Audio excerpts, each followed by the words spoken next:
Fala, galerinha da segunda série, vamos lá, para a gente poder fechar o módulo 10 hoje, tá? Da Geografia 2, beleza?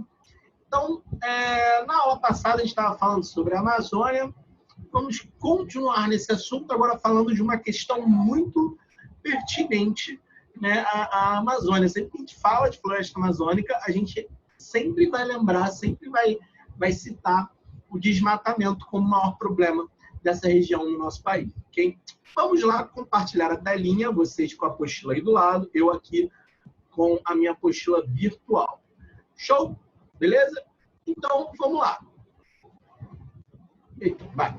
O avanço do desmatamento e os impactos socioambientais desse problema dentro da floresta amazônica. Galera, vamos lá. Primeiro ponto.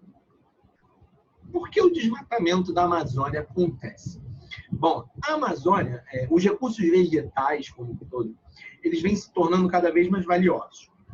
Por alguns motivos. Primeiro que o número de áreas de proteção tende a aumentar no mundo. Então, a extração desses recursos vem se tornando muito mais difícil.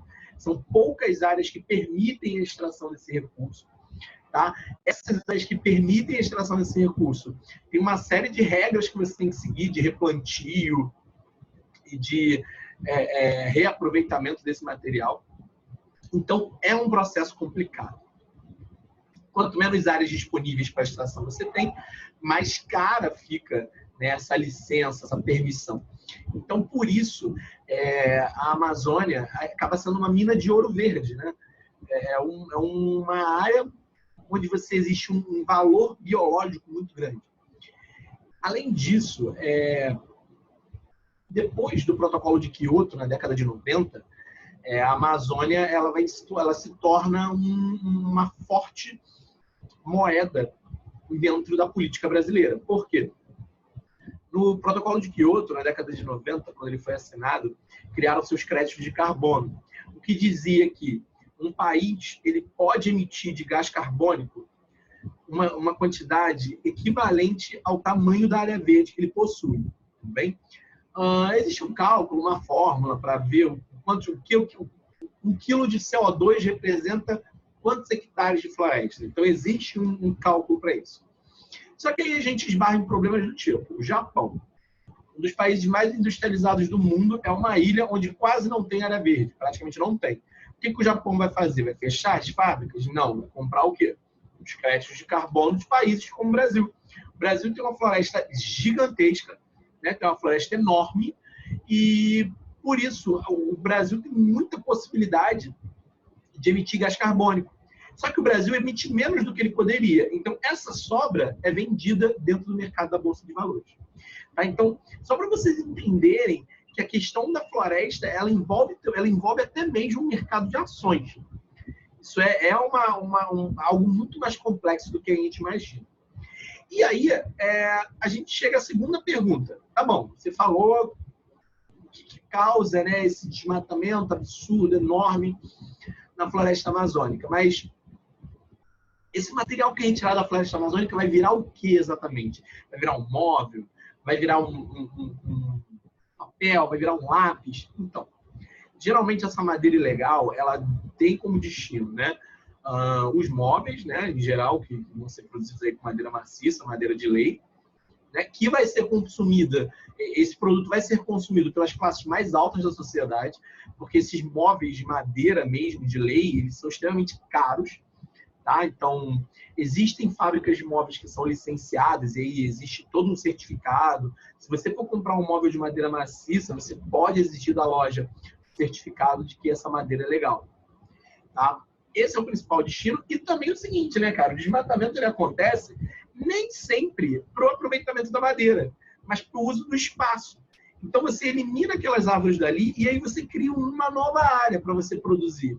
Pecuária, agricultura, né? Qualquer coisa você pode produzir naquele espaço. Tá bom? Então, assim, é um elemento curioso, né? Um fator interessante de que o desmatamento da Amazônia nem sempre é causado para usar os recursos da Amazônia, mas sim para usar o espaço.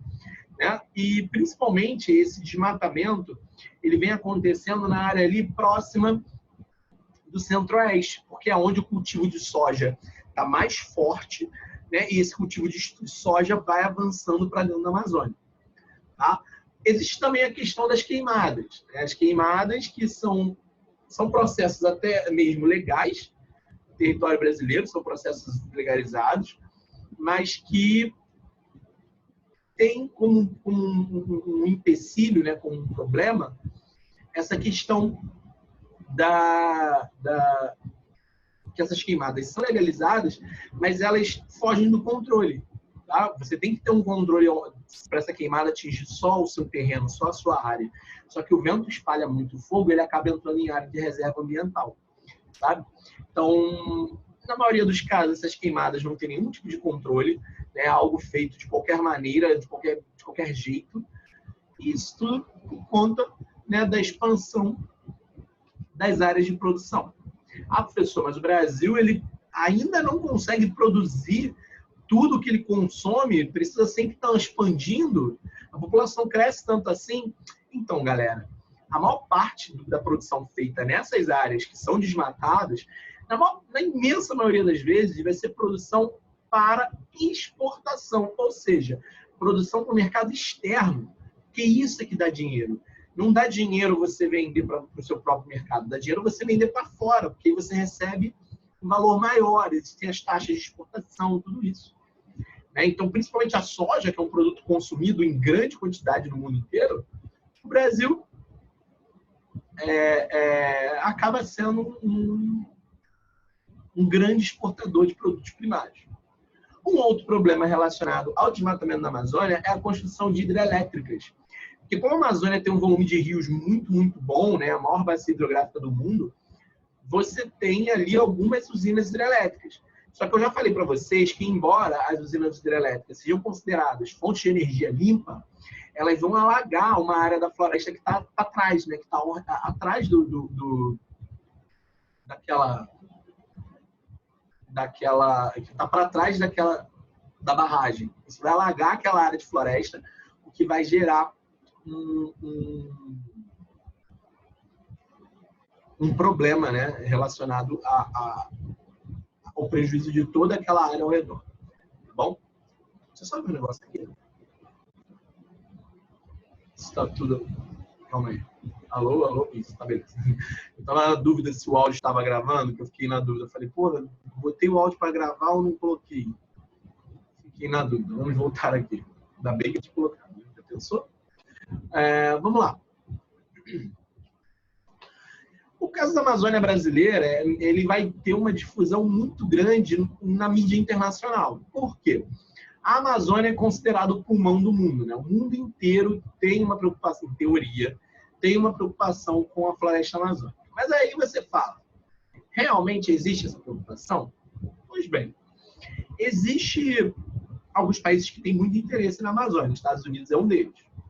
Então, todo aquele plano que os Estados Unidos tinham de invadir a Venezuela um tempo atrás, também tinha como plano de fundo, ou seja, por trás disso, você tinha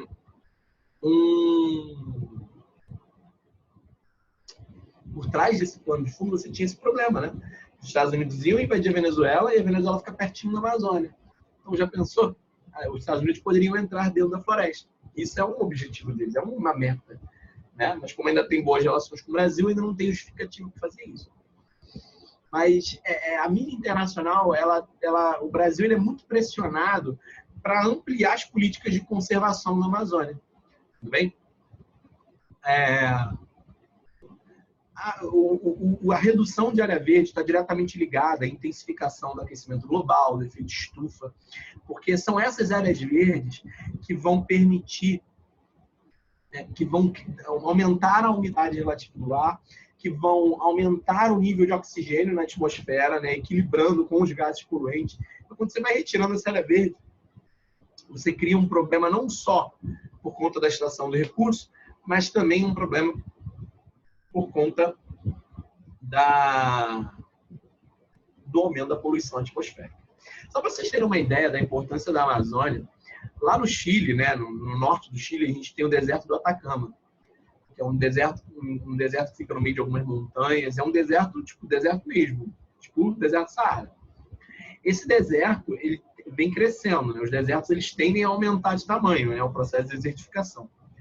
A Amazônia é o que impede que o centro e o sul do Brasil sejam desertificados, sabe? Então, porque quando aquela massa seca vem em direção ao território brasileiro, a umidade da Amazônia barra essa massa de ar seca, né? Impede que ela siga adiante, e por isso o Brasil acaba não tendo nenhuma área considerada desértica, né? Fora o semiárido, mas é outro motivo, por conta do Planalto da Borborema lá no litoral, é outra coisa.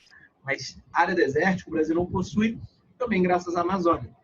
Bom, todo lugar que tem um deserto tem alguma vegetação em volta para proteger ele, para proteger as áreas ao redor.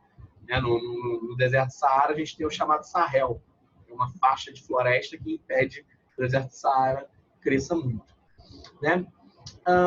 Então, todos esses problemas que a gente falou, eles, ao longo dos anos, desenvolveram várias políticas para tentar amenizar esses problemas. As unidades de conservação, as APPs, né, áreas de proteção permanente, as reservas indígenas.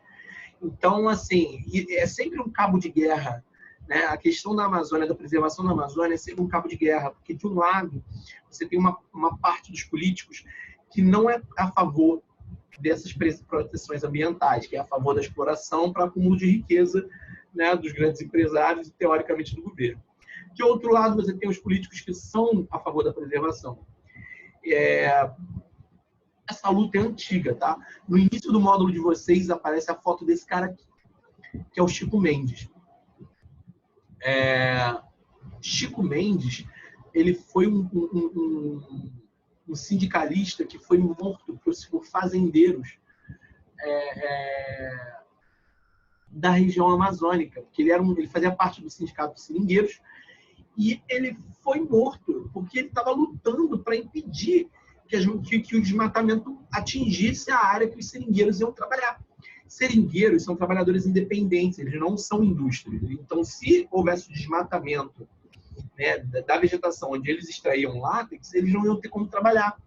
Chico Mendes foi um cara que lutou por isso, foi assassinado, deu literalmente a sua vida por isso. Entre outros personagens, assim, a gente tem a missionária Dorothy, que é uma missionária americana, tipo uma freira americana, que também mexeu com os interesses dos grandes donos de madeireira e que também foi assassinada, né? Então, assim, você vê o nível de covardia, né? Os caras assassinaram uma idosa que era freira.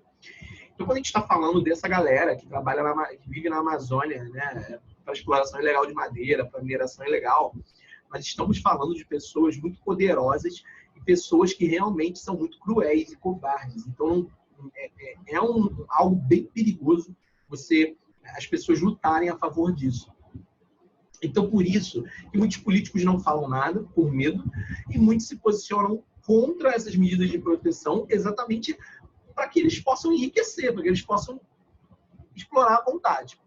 É importante a gente diferenciar a conservação da preservação. Quando a gente está falando de conservação, a gente está falando que você pode extrair aquele recurso da natureza, desde que você coloque-o novamente ali. Então, por exemplo, eu sou uma fábrica de lápis, né? Sei lá, fábrica palito de picolé, a Nestlé. A Nestlé vai fabricar palito de picolé. Ela vai retirar a madeira e vai ter que replantar essa madeira. Além do mais, a madeira utilizada para fazer esses elementos, tipo lápis, palito de picolé, essas coisas assim cotidianas, é uma madeira que cresce rápido. Então, em 5 anos, a árvore já está pronta para o corte de novo. Já as árvores que são usadas na fabricação de móveis podem ser árvores de 50, 60, 70 anos. Então, é um tempo de reposição mais longo. Essas árvores com tempo de reposição mais longo, elas não podem ser retiradas. Bem? Então, quando você pode retirar e repor depois, isso a gente chama de conservação. Você está conservando o recurso. Agora, quando você não pode retirar o recurso daquele lugar de forma alguma, aí é uma área de preservação. Tá? Então, conservação você pode retirar desde que você reponha. Preservação não pode retirar de forma alguma. A menos que seja pesquisa científica, uso escolar, estudo científico, etc. Aí, ok. Mas fora isso, não. Hoje, a gente tem uma bancada ruralista muito forte no governo. Né? O que eu falo de bancada ruralista? São os políticos que são donos de terra, tá? No Centro-Oeste, no Nordeste, no Norte. E Por eles serem donos de terra, eles querem acabar com essas políticas de proteção ambiental, para que eles possam ampliar a sua área de atuação, né? E não é só isso, acabar também com as reservas indígenas, porque as reservas indígenas são muito grandes, né? Mas elas têm que ser grandes porque você não pode limitar a reserva indígena somente à área onde os índios vivem. Eles precisam ter uma área ao redor para buscar água, alimento, caçar, tudo bem? Então, os índios precisam ter uma área de floresta ao redor para eles poderem viver. Então, é isso que a galera tenta derrubar, tirar essa área grandona que os índios têm, deixar uma área pequenininha. E aí, praticamente, eles não vão conseguir sobreviver. Então, a gente tem uma disputa muito grande dentro da nossa política. A política internacional, falando de florestas, hoje, já é um pouco mais fraca do que alguns anos atrás, né? Você vê no início, lá na década de 80, 90, quando o discurso do desenvolvimento sustentável estava bem aflorado. Hoje em dia, esse discurso ele já está um pouco mais maleável. Então, e a cada ano que passa, o planeta vem sentindo mais consequências dessas mudanças atmosféricas, né? Dessas políticas, desses problemas ambientais aí causados pelo avanço do desmatamento, né? São cada vez mais enchentes, o volume a poluição atmosférica cresce, o número de pessoas com problema respiratório aumenta, a temperatura do planeta cresce, o derretimento das calotas polares, poluição na camada de ozônio e um monte de coisa causada por vários motivos, entre outros, o desmatamento. Ainda tem a poluição dos rios, porque as atividades mineradoras vão usar vários metais pesados, como o mercúrio, né, nessas mineradoras ilegais, eles jogam essa água contaminada com mercúrio de volta no rio. Porque, assim, se eles não estão preocupados em preservar a natureza, eles vão jogar no rio e pronto. Então, já existem rios na Amazônia que são contaminados. Tá? No Brasil, realmente, você vê que empresas grandes, até mesmo o caso de Brumadinho, né, do rompimento da barragem de Brumadinho, de Mariana, lá em Minas, pela Vale do Rio Doce, que é uma empresa gigantesca. Até hoje, né, a multa que foi paga é extremamente baixa para o faturamento da empresa, para os danos causados à cidade. A cidade de Mariana praticamente sumiu do mapa, Brumadinho idem. Então, assim, essa questão da poluição por conta da mineração acontece até mesmo em grande escala, não é algo limitado só à Amazônia. Mas são alguns dos elementos que causam uma certa preocupação, tá bom? Galerinha, acho que é isso, né? Ficamos por aqui. Vou pedir para vocês fazerem os exercícios conceituais e contextualizados da apostila de vocês, tá bom? Assistam as aulas ao vivo, que são muito boas e ajudam bastante na fixação desse conteúdo, tá bom? Até a próxima aí, nossa videoaula. Valeu, hein? Abraço!